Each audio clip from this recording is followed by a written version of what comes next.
Zucche, zucche e ancora zucche. Sono loro le indiscusse protagoniste di questo periodo dell'anno. Dipinte o intagliate, fanno mostra di sé per la notte più paurosa dell'anno. C'è anche chi però in questi giorni preferisce celebrare i prodotti presenti nel nostro territorio. Più che la parola Halloween, noi abbiamo investito su un allestimento di zucche che sono comunque un prodotto del territorio.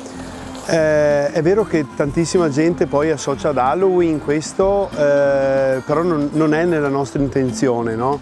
Perché penso che di tradizioni ne abbiamo molte e vanno sicuramente valorizzate. È stata un po' una scommessa che è stata, diciamo, vinta. Anche a noi ci ha colto di sorpresa, perché sì, ci aspettavamo comunque un interesse chiaro, no? Ma non sicuramente in questi termini. Abbiamo avuto veramente tante persone che sono venute qua in azienda ed era questo il nostro obiettivo principale. È nato quasi per caso, è nato dall'esigenza di vendere tante zucche, diciamo 4-5 anni fa, perché mio figlio, che chiaramente collabora qua in azienda, insomma, anzi diciamo che gran parte è farina sua, del suo sacco, no?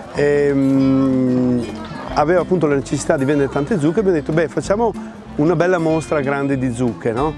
Abbiamo visto che questo era interessante, destava interesse. Poi ci siamo allacciati anche a manifestazioni che abbiamo visto anche all'estero, no?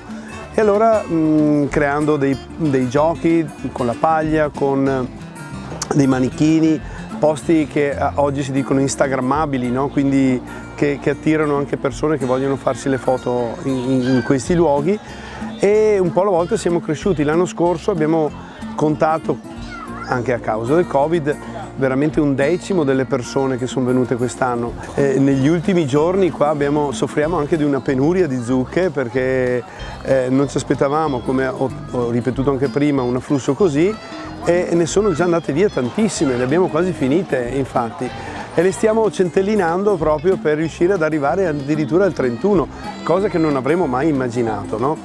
Diciamo che il detto dice che è la zucca che sceglie le persone, no? Quindi è importante questo. E poi uno la prende, la paga e poi se la porta a casa, e poi ci sono diversi tutorial in internet per riuscire a scavarsi la zucca. Che quella del 31 sia una notte di tradizioni anglosassoni o di valorizzazione dei nostri prodotti poco importa. Ciò che conta è invece che si possa festeggiare di nuovo in libertà, sia pure con una nuova maschera.